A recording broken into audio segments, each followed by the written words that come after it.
बिस्मिल्लाहिर्रहमानिर्रहीम। अस्सलाम वालेकुम नाज़रीन, आप यूट्यूब चैनल देख रहे हैं। मैं इमरान ख़ान हूँ। सबसे पहले अलीमा ख़ानम का जज के साथ एक मुकालमा हुआ। वो आपको पता है अपने केसेस में उनको बार बार अदालतों में पेश होना पड़ता है, उनके ऊपर भी मुकदमे डाले हुए हैं एहतजाज करने की वजह से। तो अलीमा ख़ानम ने जज को ये कहा कि इमरान ख़ान ने हमें अदलिया की आज़ादी के लिए पुरअमन एहतजाज करने का कहा था। हम तो आपकी आज़ादी के लिए पुरअमन एहतजाज कर रहे हैं, आप हमें जेलों में डाल रहे हैं। तो इस पे जज साहब ने अलीमा ख़ानम से जाते हुए कहा कि आप दुआ करें कि हम आज़ाद हो जाएं। दुआओं से तो आज़ादी नहीं मिलती। अल्लामा इकबाल ने कहा था कि खुदा ने आज तक उस कौम की हालत नहीं बदली, ना हो जिसको ख्याल खुद अपनी हालत बदलने का। अदलिया को ये जंजीरें खुद तोड़नी पड़ेंगी, वकला को, जजेस को मिलकर जंजीरें तोड़नी पड़ेंगी जो पाकिस्तान की एस्टेब्लिशमेंट ने उन्हें पहना दी हैं। उन्हें जकड़ लिया गया है, उन्हें खुद छूटना पड़ेगा। पाकिस्तान के लोग उनके लिए खड़े हो सकते हैं, पॉलिटिकल पार्टीज़ खड़ी हो सकती हैं, लेकिन खुद ही करना पड़ेगा। हालात यहाँ तक पहुँच गए हैं कि अलीमा ख़ानम बता रही हैं कि रात को जो एहतजाज हो रहा था अडियाला के बाद, जब धरना था, बाद में टॉर्चर किया गया, लोगों को वहाँ से हटाया गया और गिरफ़्तार भी किया गया। तो जाहिद ज़हूर नामी एक SHO के बारे में वो बताती हैं कि उन्होंने 3 ख़वातीन को वहाँ से उठाया और अभी तक उन ख़वातीन के बारे में कुछ मालूम नहीं है कि वो कहाँ गई।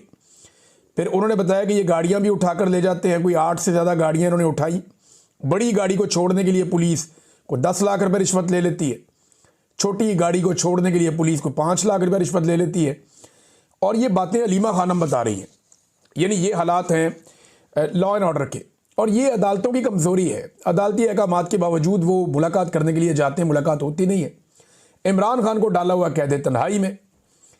अब लगभग इमरान खान साहब को तकरीबन 1.5 माह से ज़्यादा तो ये हो गया कि आखिरी मुलाकात हुई। 1 माह उससे पहले वाला भी है, वो भी मुलाकात नहीं हो, लगभग तकरीबन कुछ 2.5 महीने होने वाले हैं या 2.5 महीने से ऊपर हो गया कि इमरान खान साहब कैद तन्हाई में, और उन्हें मुलाकातें नहीं करने दी जा रही, उनका बयानिया बाहर नहीं आ रहा। और ये सारा कुछ पाकिस्तान की मिलिट्री एस्टेब्लिशमेंट कर रही है और इनको नॉर्मलाइज करने की कोशिश की जा रही है। दूसरी जानिब स्ट्रीट मूवमेंट की जो मोबिलाइजेशन है वो तेज़ होना शुरू हो गई है। देखिए, मैं आपको एक चीज़ क्लियरली बता दूं, जो मेरे सुनने वाले लोग हैं ना, उनको मैं एक क्लियर लाइन ड्रॉ कर देता हूं। स्ट्रीट मूवमेंट कोई और चीज़ है, स्ट्रीट मूवमेंट के लिए मोबिलाइजेशन कुछ और चीज़ है। मोबिलाइजेशन होती है कि आप लोगों के अंदर विजुअल्स क्रिएट करते हैं, आप जगह जगह जाते हैं, जलसे, जुलूस, रैलियाँ, ये सारी चीज़ें होती हैं, ये मोबिलाइजेशन है। स्ट्रीट मूवमेंट के लिए मोबिलाइजेशन। लेकिन जो स्ट्रीट मूवमेंट की प्रॉपर तैयारी है वो गली मोहल्ले में हर जगह पे, हर बंदे की ड्यूटी, हर नौजवान को पता है उसने कितने बजे कहाँ जाना है, क्या ड्यूटी करनी है, बाकायदा नाम लिखे जाते हैं, टेलीफोन नंबर उसके ऊपर मौजूद होते हैं, सारी डिटेल्स होती हैं, वो पूरा एक ऑर्गेनाइज तरीके से चलता है। वो अभी काम शुरू नहीं हुआ, लेकिन मोबिलाइजेशन का काम बहुत तेज़ हो रहा है। आज़ाद कश्मीर के अंदर जो है वो बड़ा एहतजाज हुआ है और ये स्ट्रीट मूवमेंट के लिए मोबिलाइजेशन का काम हो रहा है। नियाज़ी साहब वहाँ पे इमरान खान साहब के बड़े वफादार साथी हैं, वो वहाँ पे काम कर रहे हैं। बलूचिस्तान के अंदर बहुत बड़ी बड़ी रैलियाँ निकली नाज़रीन। मैं तो देख के, मैंने जो पहले मनाज़िर देखे मुझे लगा शायद ये खैबर पख्तूनख्वा है, लेकिन बाद में पता चला बलूचिस्तान है। तो बलूचिस्तान में तो बहुत बड़ा इनकलाब तैयार है। जिस तरह के मनाज़िर मैंने देखे हैं, जैसी रैलियाँ देखी, जैसे लोगों के इज्तिमा देखे, ऐसे तो कोई पोलिटिकल पार्टी अभी वहाँ कर भी नहीं सकती। तो बलूचिस्तान से भी ये सूरत हाल है। खैबर पख्तूनख्वा में स्ट्रीट मूवमेंट की मोबिलाइजेशन की वीडियोज़ आ रही हैं, लगातार आ रही हैं, लेकिन जो टेक्निकली स्ट्रीट मूवमेंट होती है उसकी मोबिलाइजेशन तो शुरू हो गई है, लेकिन वो अमली तौर पे भी ग्राउंड के ऊपर काम प्रॉपर शुरू नहीं हुआ। नादरीन ने एक स्टेटमेंट दिया ताहिर अशरफी ने, वो स्टेटमेंट मैं यहाँ ज़रूर आपको पढ़ के सुनाना चाहता हूँ। ताहिर अशरफी ने कहा कि, और ये मुलाकात की है इन्होंने अभी DGI-SPR से, कभी ये आर्मी चीफ को मिल लेते हैं, फील्ड मार्शल को, कभी DGI-SPR को, कभी किसी और को। तो ये पाकिस्तान की फ़ौज ने मौलवियों का एक जत्था घेरा हुआ है। ये 14 मौलवी हैं, कभी उधर जाते हैं, कभी उधर जाते हैं, कभी उधर जाते हैं। ये 14-15, ये 2-3 दर्जन मौलवी हैं, और ये सारे दरबारी और सरकारी मौलवी हैं। कभी वज़ीर-ए-आज़म बुला लेते हैं, कभी ओहदे मिल जाते हैं। तो ताहिर अशरफी ने कहा जी कि कौम और फ़ौज के इत्तेहाद से जंगों को जीता जाता है। खैबर पख्तूनख्वा के अवाम फ़ौज के साथ खड़े हैं। देखें, खैबर पख्तूनख्वा के अवाम कहाँ खड़े हैं, ज़रा वहाँ जाके आप कभी पता करें, मौलवी साहब को पता चले कहाँ खड़े हैं। खैबर पख्तूनख्वा के अवाम कई दहाइयों से रास्ते में खड़े, कई दहाइयों से वो अपने घर ही नहीं जा पाए, कई दहाइयों से वो खैमों के अंदर और कैंपों के अंदर खड़े। खैबर पख्तूनख्वा के अवाम कई दहाइयों से नाकों पे खड़े और जनाजों में खड़े। अब खुदा का वास्ता है इनको थोड़ा बैठ के सांस लेने दें। कब तक आपने इन्हें खड़ा रखना और कब तक आपने इनका खून बहाना है? इसके ऊपर ये खुर्रम ज़ीशान साहब का एक ट्वीट है, मैं ये ज़रूर आपको पढ़ के सुनाना चाहूँगा। इन्होंने दिखाया कि ये खैबर पख्तूनख्वा के अवाम खड़े हैं, इसमें बहनें भी खड़ी हैं, भाई भी खड़े हैं, और लंबी एक लाइन है जिसमें टूटी फूटी पुरानी गाड़ियों के अंदर लुटे पुटे काफिले वादी तीरा को छोड़कर आ रहे हैं। इनके ऊपर इल्ज़ाम लगाया जाता है जनाब ये बड़ा पैसा बनाते हैं, ये करते हैं, वो करते हैं, स्मगलर्स हैं। ये इनकी हालत देखें आप। क्या इस्लामाबाद और रावलपिंडी में बैठे हुए जो स्मगलर्स हैं उनके पास पैसा ज़्यादा है या इनके पास ज़्यादा है? इनकी गाड़ियों के टायर तक तो देखें आप, कहीं से फटे हुए हैं, वो पुराने हैं। गाड़ियों की हालत देखें आप, जो किराए की गाड़ियां लेकर उनके ऊपर, इनके पास तो प्रॉपर वो बक्से भी नहीं है सामान रखने के लिए, पोटलियों में भर भर के लेकर आ रहे हैं। ऊपर से वो अम्मार सोलंकी का जो ISI वाला अकाउंट है, मुबैना तौर पर ये नून लीग वालों ने बताया, और ये ISI के कुछ सहाफ़ी हैं, उन्होंने बताया कि ये ISI का ही अकाउंट है। तो वो जो ISI वाला अकाउंट है अम्मार सोलंकी का, वो एक घर के अंदर से CCTV फुटेज दिखा रहा है और दावा कर रहा है कि ये तालिबान सामान उठा के भाग रहे हैं।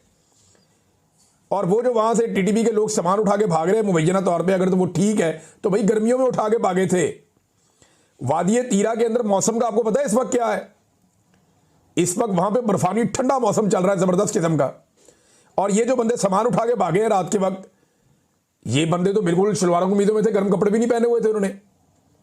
तो आप लोगों को बेवकूफ समझते हैं, इनके दिमाग में पता नहीं, ऐसा लगता है खोपड़ी में दिमाग है ही नहीं, मोटी खोपड़ी है, समझ ही नहीं आती इनको कि लोग बेवकूफ नहीं बनेंगे। और मट्टी का घर है भाई, मट्टी का कमरा है, उसके अंदर CCTV कैमरा लगाया हुआ किसी ने, और वो भी उसी जगह पे लगाया हुआ कि यहाँ चोरी हो जाएगी।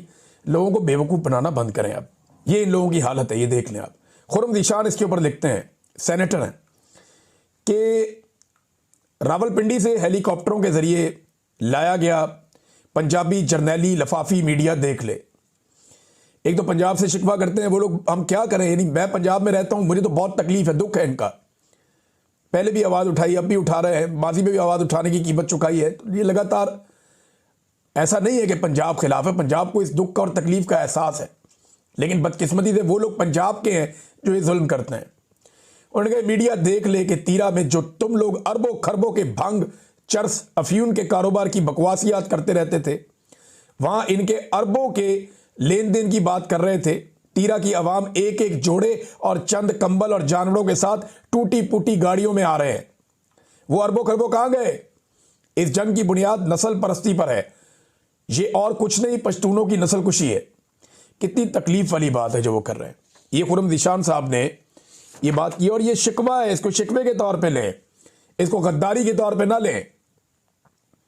आज बलूचिस्तान के लोग यही शिकवा कर रहे हैं, आज सिंध के लोग यही शिकवा कर रहे हैं, आज पंजाब के लोग यही शिकवा कर रहे हैं, आज कबायली और बलूची हर कोई यही शिकवा कर रहा है। आज आपके आज़ाद कश्मीर के और गिलगित बल्तिस्तान के लोग भी यही शिकवा कर रहे हैं। सारे के सारे पाकिस्तान की मिलिट्री एस्टेब्लिशमेंट से तंग है कि यार उन्होंने नाक में दम किया हुआ है, इनको बोलो अपना काम करें, हमें मुल्क चलाने दें, अपना सुकून का सांस लेने दें पाकिस्तान को। लेकिन नहीं, उन्हें तो अपना फ़ायदा देखना है, उन्हें तो देखना है कि वो किस तरह अपने लिए ज़्यादा मुनाफा और ज़्यादा ताकत इकट्ठी कर सकते हैं। आसिम मुनीर साहब से ना एक गलती हुई बहुत बड़ी। ये एक नौजवान का मैं क्लिप सुन रहा था, वहाँ से मुझे ये आइडिया है कि मुझे भी ये बात करनी चाहिए। वो बड़ी शानदार बात की उस नौजवान ने। बहुत सारे लोग क्योंकि हमारे इस प्लेटफॉर्म को सुनते हैं, तो मुझे लगा कि उस नौजवान की बात सब तक पहुँचनी चाहिए, और अल्फाज